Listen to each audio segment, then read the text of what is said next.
January 15th, 2014.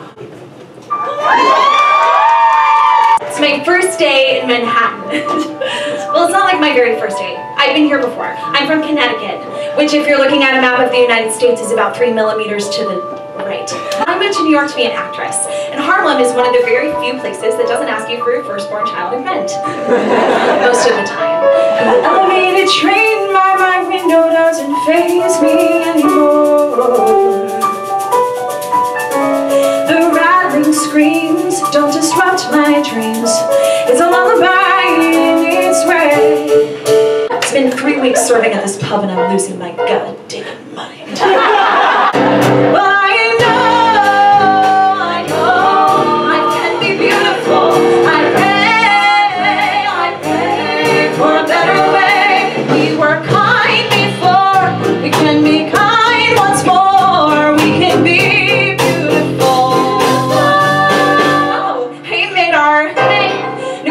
is a good friend of mine from college. In their theater program, even if you were an actor, you still had to do some sort of, like tech. So I tried a bunch of things. I tried props. I tried costumes once. I will never do that again. So that night when I saw Nicole walk in, I said, I wonder if Nicole has any scenic painting jobs at Sleep No More that could pull me out of the misery of serving life. Hey Nicole, do you have any scenic painting jobs at Sleep No More that could pull me out of the misery of serving life? No, but if you're interested, I got a costuming position at a show I can't take. And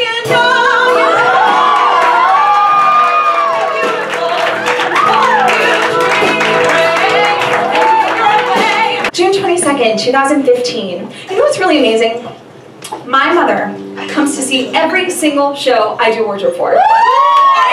I'm gearing up to do my 8th wardrobe contract. It's called Threesome, and she will not be there. A couple weeks ago, I came across a casting notice for this new musical called #LoveStory, and it's going to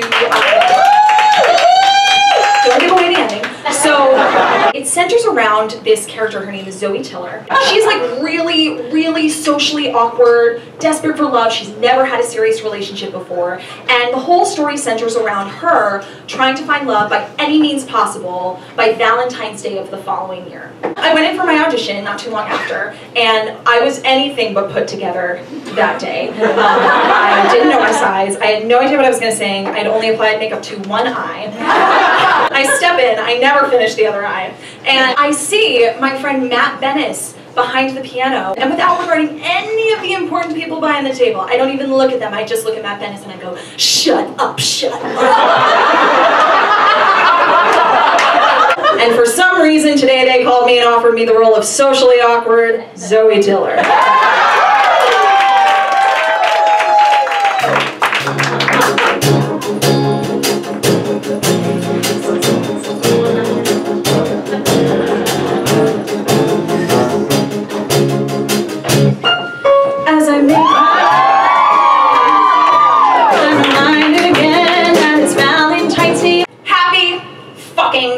Valentine's Day!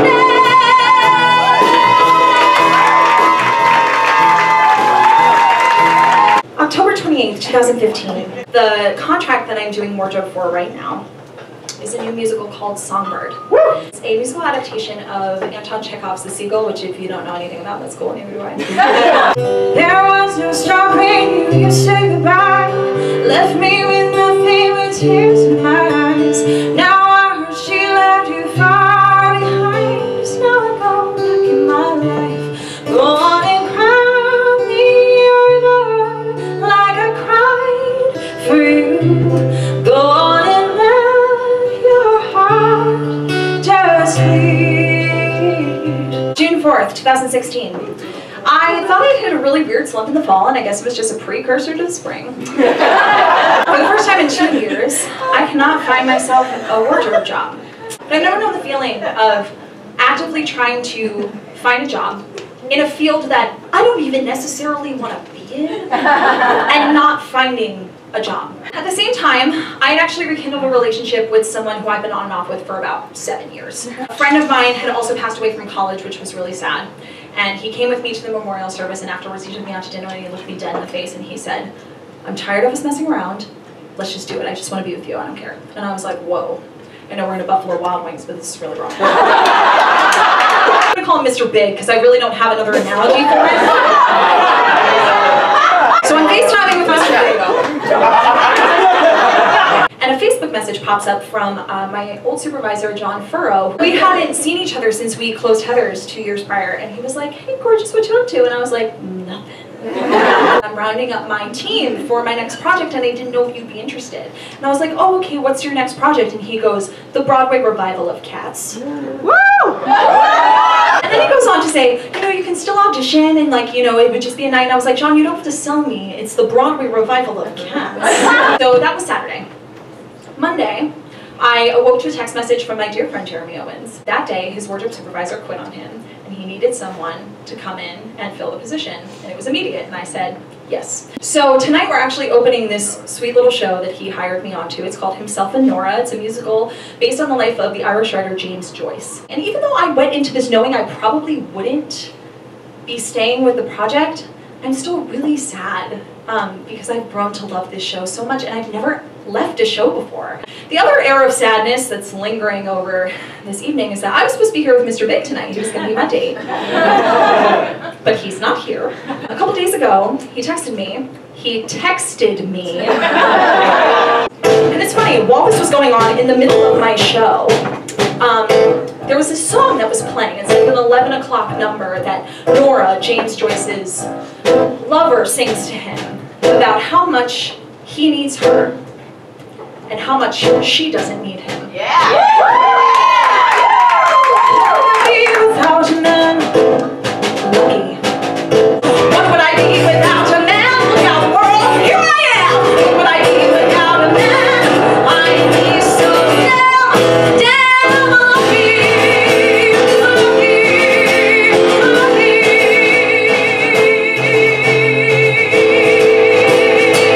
Without a man. December 10th, 2017. Last night, I celebrated my 26th birthday. I can say with confidence, probably one of the best birthdays of my life, because today I'm nursing one of the worst hangovers of my life. I had 9 Cosmopolitans and a lemon drop shot that I took with my mom. It's a 2-show day here at Cats on Broadway, where I've been working for the last 18 months. We're actually in our final month of performances. I've actually had a less than desirable experience working at Cats. There was a dresser, another dresser at our production, who was bullying one of our other dressers, and I spoke up about it to my supervisor. And ever since then, she has decided to turn the bullying onto me. She's a 40-year-old woman. She's 40. I'm gonna say it again. She's a 40-year-old woman. So here's the thing. Usually this is the point in the show where I throw on ears, cat ears, and I sing the cavity. But I think it's time to actually sing a song that represents my time at Cats. So your best friend screwed you over, acted nice when she it's happened to me twice. Here's my secret strategy. It always works because the world doesn't end. It just feels like it does. So raise your right finger and solemnly swear whatever they say about me, I don't care. May 4th, 2018. So I spent the last 5 months basically unemployed. I'm luckily cast in this production of Chess that I've been doing at the Gallery Players down in Brooklyn. Yeah! The story of Chess centers around this character. Her name's Florence. And the girl who's playing Florence, now listen, it's big undertaking, this role, you know, it's a lot. She seemed normal at first. I've never seemed to have a problem with her until tonight, but she seemed to have some issues with some of our other people. At the end of our 3-hour show, the show is 3 hours long, I'll say it again, it's 3 hours long. All the ensemble's kind of in the wings waiting to take their bow, and Florence is on stage singing her heartbreaking song. I don't really know what happened, but Florence ends her song and she storms off stage and then goes on to berate us about how unprofessional we are as she's yelling at us off stage during the curtain call. But then she goes, I don't know if you've ever worked in professional theater before, and then I just blacked out. This is no disrespect to the Gallery Players, because I do think that they actually put up some good stuff. But we are in the basement of a public school in Brooklyn. We rehearsed upstairs in classrooms that are half the size of this room that had like Busy Town on the carpets. And they have chairs that we all sat in on our first day that that are the size of my right ass cheek. Where do you think you are right now? Better learn to go it on. Recognize you're out on your own. Nobody's on nobody's side.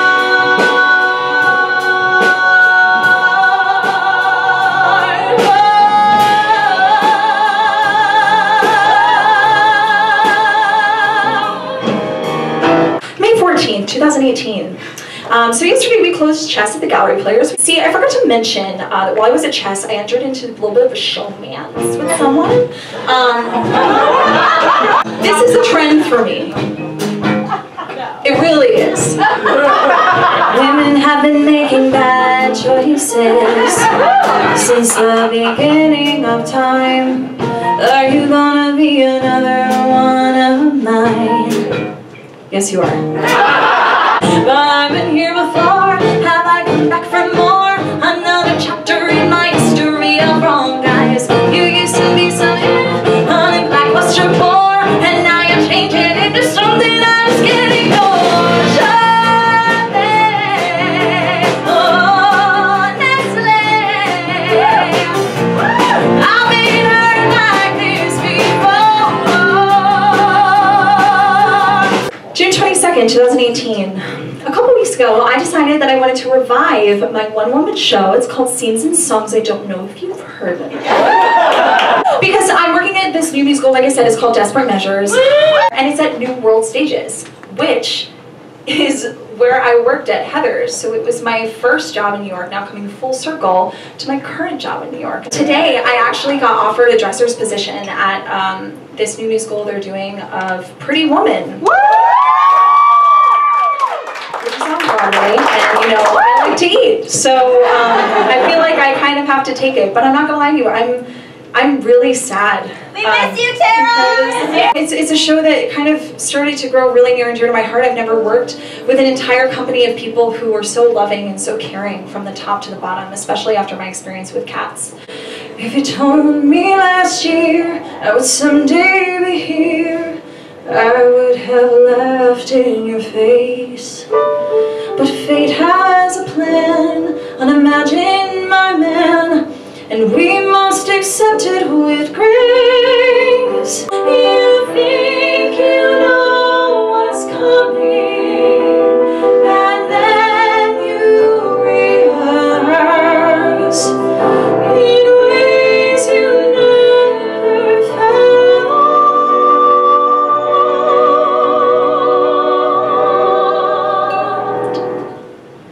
Life takes you by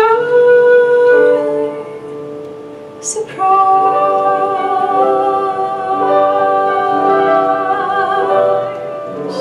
September 2nd, 2018.